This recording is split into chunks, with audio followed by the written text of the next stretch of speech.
Good morning. My name is Mark, and I'm here today with GovSchool, serviced by GovDirections, and we're continuing on a series. And today we're going to be talking about getting started with government contracting. Our previous session was what is government contracting, and today we'll be talking about SAM.gov, our registration step by step. Take us about 25 minutes total. And this, of course, will be live in our GovSchool section of govdirections.com immediately following this presentation. And so let me turn directly to my keynote slide here and get started. So I welcome you to here today. Today, our primary purpose is to talk about SAM.gov. It's important that you start there with your registration process when working with government contracting. It, of course, is it's the system for award management is not a bidding platform. It's the platform where you actually go to get started for your accounts payable. So if you should win a contract, then you're ready to go. And so consequently, federal government agencies require you to register there first before bidding. Now, it has nothing to do generally with state and local government contracting. However, it is a requirement for most of them that you register there just to help them know that you're vetted and that you've been put through a pretty arduous process to you're an established company, and that makes them a little bit more comfortable when they're doing business with you because you receive something called a UEI, a cage code that's unique to your organization. So today I'm going to walk you through the process of registering with SAM. It is not sometimes the easiest part. It's also not that complicated. If you do need assistance with it, our Gov Advice services at GovDirections do provide technical assistance, and so please reach out to us. First, what is SAM? SAM is the system for award management.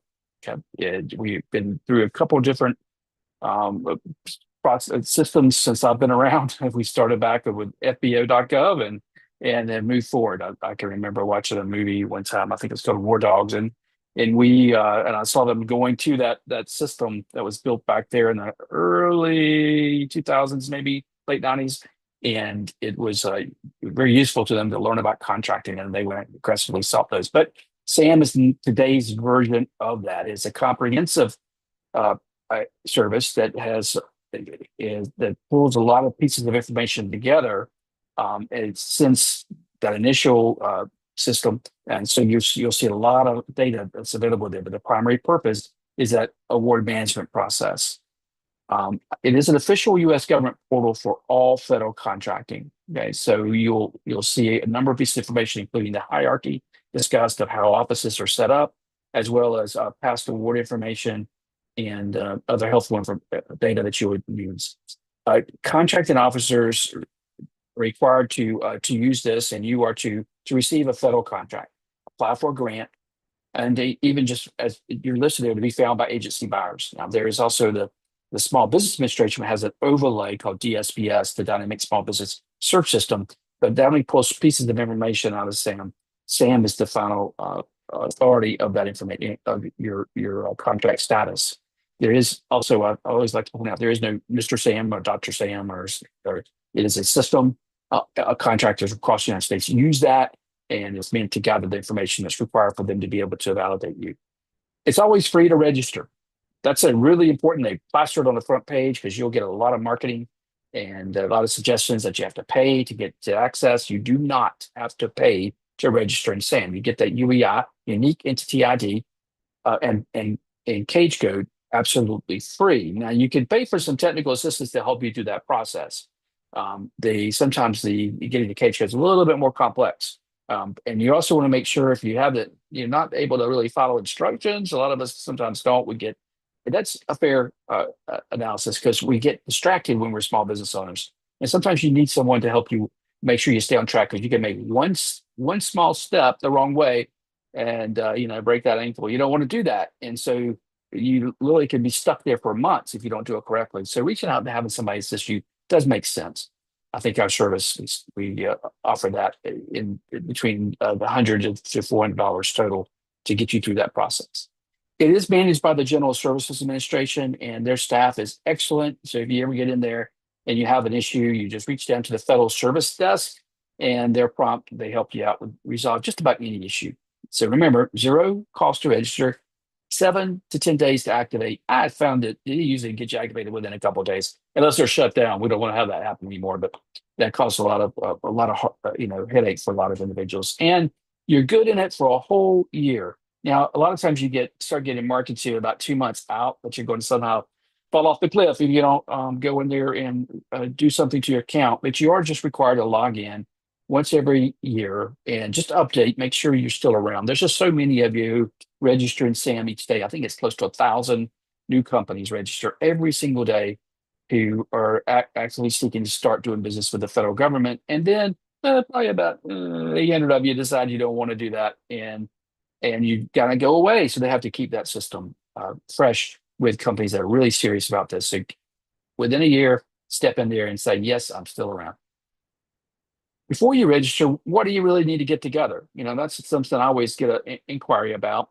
First, you need to know what your company's name is. You'll be shocked at how many companies I talk to where they started with one name, their DBA something different. That's just complexity. Because one thing to remember about SAM is that it really is a fraud prevention system. So they're looking for indicators of fraud, and changing your name a lot is unfortunately one of those. We have a competitor that changes their website just like that every other day, I think, sometimes because they're running away from you as they do that. So be careful in this area because there is some, the scruples are not always that strong.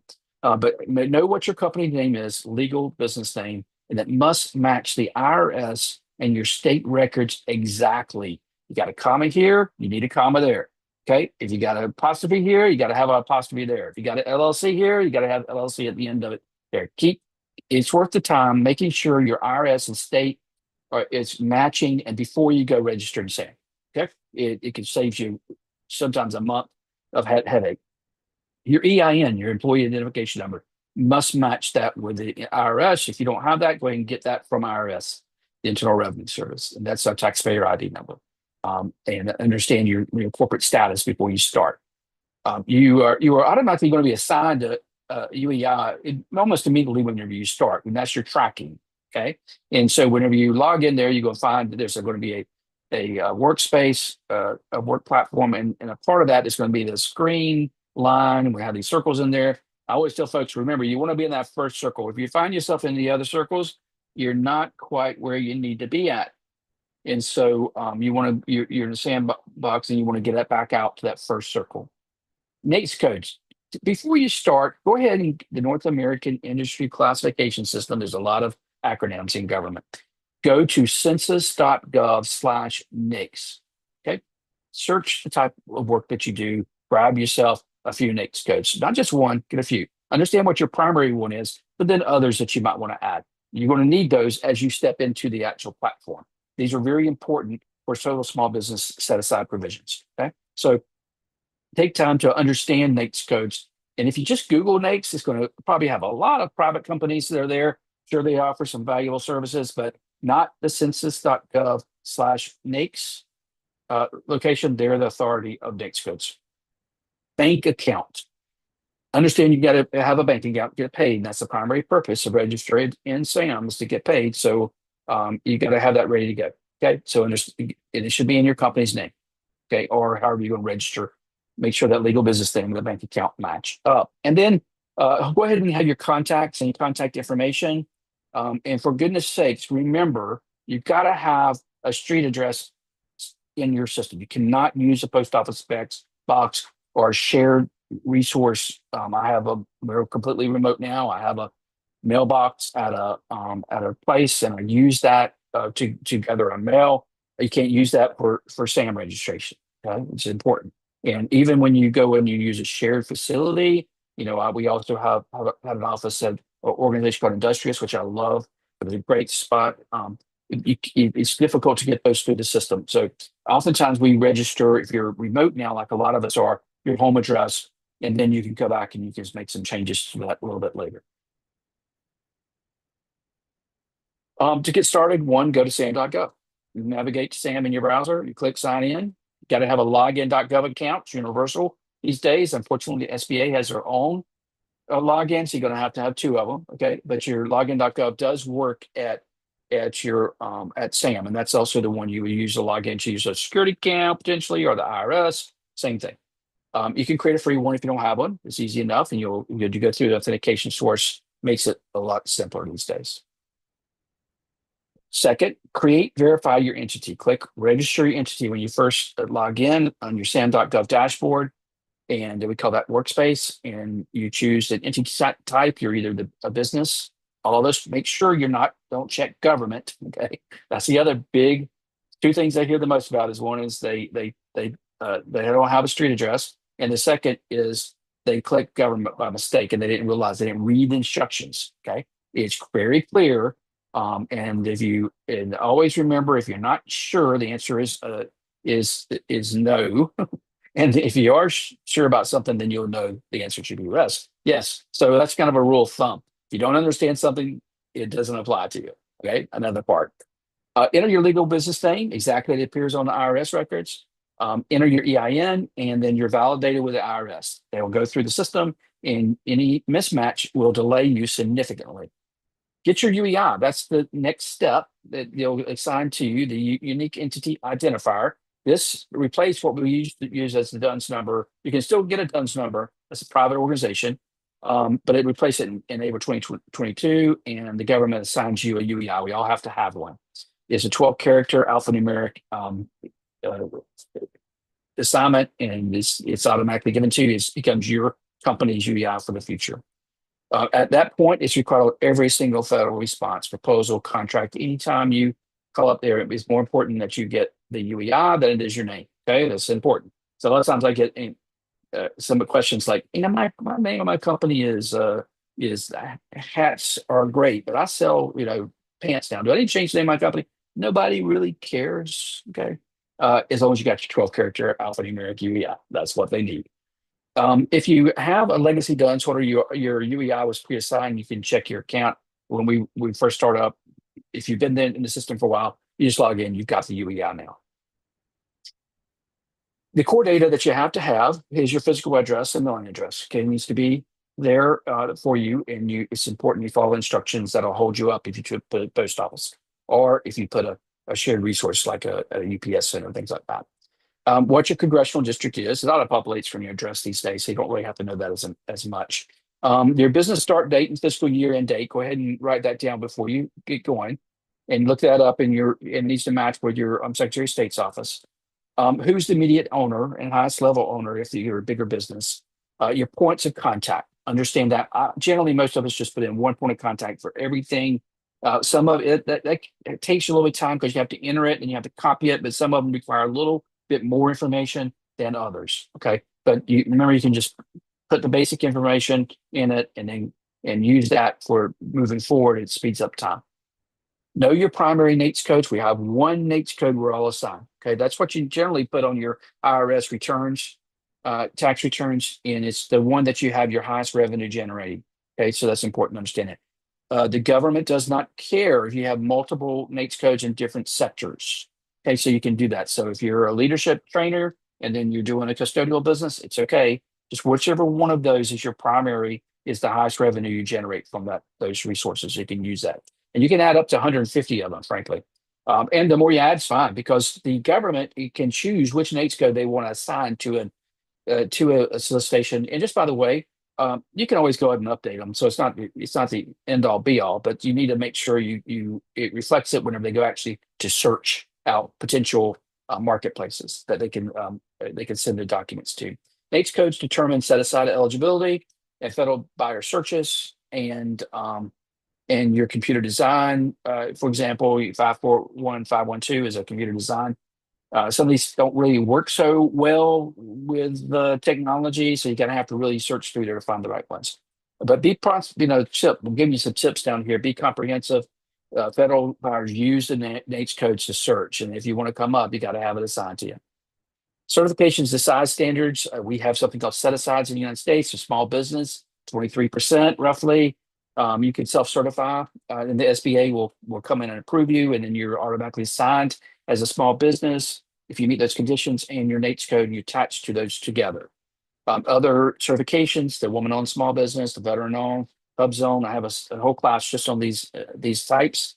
Always remember that you don't really wait for certifications to bid. but you getting them is always a helpful part of the process. Financial information, you're going to need your banking information. Okay, that's how they're going to pay you, and you have to get that in there. Make sure you have your routing number, account number correct, and always keep that up to date if you make any changes. And once again, I point out that this is a fraud prevention system. Making changes to your name, your bank account, in a routine way can slow down your approvals. Okay, so you want to make sure you get it right to begin with. Oh, and I'll just point out that it said there that information is private and not to the public. That part of it is private part. Okay, your general information about your company is public unless you say it shouldn't be. At the point of that getting into this directory though is to make sure everybody knows who you are. So it's probably not wise to just check that. I see people. I think it was checked initially by default when we first changed over. And now I think that you have to actually proactively because there's so many people just basically what they would sign up and then wipe themselves out in the directory so they couldn't be found because they can't search you if it's private. Okay. Submit and then wait. Okay, because that's the most frustrating part of everything is the waiting. Okay? It takes a little bit of time, but they really have sped things up. It was quick, and then we had the shutdowns and the shutdowns and the shutdowns, and it was just so frustrating to everybody. Hopefully, we're out of that. The politics, we try to stay out of it, but it really just puts a damper on government contracting because we want things to work efficiently, and maybe our governing structures will understand that. We hopefully they've learned their lessons. I somehow doubt it, but errors add processing delays, so get that in there, and you don't want to have to wait. Process times generally about 7 to 10 days. It'll eventually show you active in the SAM. You don't get, the other thing that you don't want to do is get thinking that you didn't do something right because they hadn't heard from them, and then go in there and enter another one because you're just piling up on top of each other, and it's almost like doing something in coding, and you decide to do it again and do it again, and just piles it up, and then and it just causes even more slowdown. So don't do that. Wait the right way. Common mistakes to avoid. Business name. We talked about that. Forgetting to renew annually. You go into a lapse. You can always just log in, but you become inactive. If you require somehow you don't put all the POC fields, the point of contact, it'll just keep kicking you back, so you can't. It takes longer to register. So pay attention to it. And once again, it's all of these are basically follow the instructions. Okay. Use a personal email for login.gov instead of a company email. That's important. In governments these days, there's a lot of people who preach that you got to have a specific company email. I mean, Gmail is so accepted these days.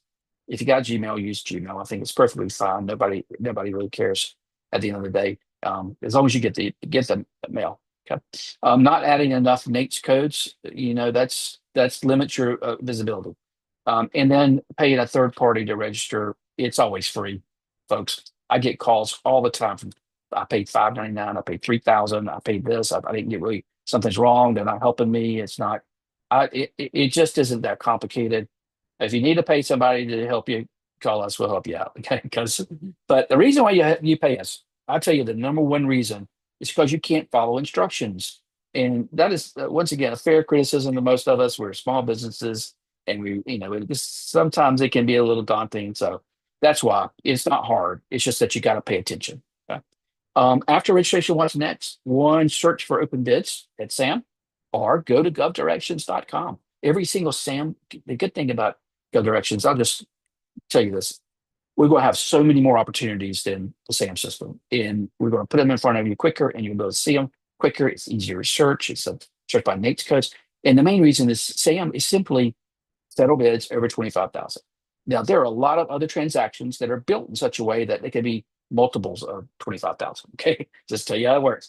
And so you're going to miss those. And those are really the bread and butter of most businesses. So you need to make sure you're watching for those. And we also include DIBs and Navy Bulletin Board, other locations, GSA information. These are transactions that you're going to be interested in, a lot more likely to win than those at SAM.gov. And not one state and local government contract is going to be at SAM. So that's where we all start at. So you do need to register, but don't limit your search just to that. And if you want one portal, then our services are set up for that purpose. We're an aggregator, the largest aggregator. In fact, today happens to be July 1st, and this is our 28th anniversary of being in the space. We launched on July 1st 1998. Set up your bid alerts there, or sign up for ours. Ours are much better. You'll get a better analysis. We send you straight to SAM. Download, and I'll just point out our alert is completely free, and all federal information at our site is completely free. No prompts at all for payment. Download and review solicitations. Get, study the formats, understand it. Because once you see us Form 1449, you realize it's the same thing. Standard Form 8, same thing. 14, you'll learn the numbers, and then you'll know exactly where to go at to get the information you need. Government, the federal government specifically, is structured, and you got to provide them the right way. Also, before you get, you get too far along, maybe right after you finish registration at SAM and you get the UEI and CAGE, you got to build your capability statement. Okay, we're going to do a session on Friday. I think that's 2 days from now, or the second one down on this series, about capability statements and how important they are. It says here your federal resume. I actually sometimes disagree with that assertion. I tell people, it's not just telling me about what I've done. It's about telling you what I can do.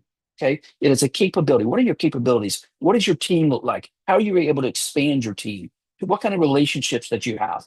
Things of this nature. It is really important that you spend time doing that capability statement. Now, once you write out everything, and you can use some of the AI tools to help you with that, to frame your language. I would not do that until I actually wrote out what I consider to be a part of my company, what I'm good at, and what my differentiator are is, what my executive goal is, my mission.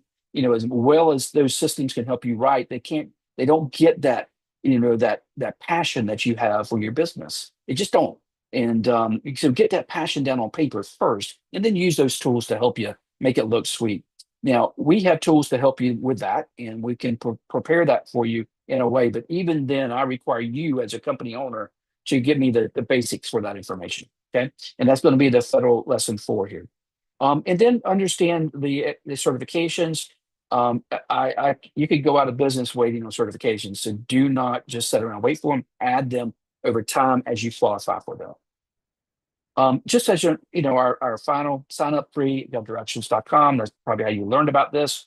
We give you a free daily alert. We give you access to all federal bids at no charge. We give you access to additional information that is by 80% of our site, no charge. We really do enjoy what we do. Our primary value is the 50 states that we monitor for you, that local. We're pulling those together, the aggregation service. That value is significant, and it's there, although it's there at an affordable way. There are free tiers. Use our services. A lot of you do that. In fact, we have some 140,000 government contractors using it. And as of today, we served over 1 billion customers with those burgers. No, I'm sorry, bid alerts. We have sent them into 1 billion email inboxes. I think we've sent a lot of them. Okay. And they're delivered, we're 99.8% delivery rate. So we do a really excellent job of putting the bids in front of you. So go over there and sign up today. If you have any questions, you can go to our you can drop in the chat below this session. Also make sure you subscribe right there on the link at YouTube. That's free too. And then watch for our classes, but you can also just reach out to us. You'll find we're receptive. We're a team. We're not all completely AI. A lot of tools are right now. It's 800-492-8523, and you'll get a live representative who'll talk to you and who understands the marketplace. We have a team about 20 people down here in Atlanta, over here in Atlanta, or up there in Atlanta, depending on where you're located at. And so we're working, and we work hard, and we really do enjoy this work. So thank you, and stay tuned for the next session.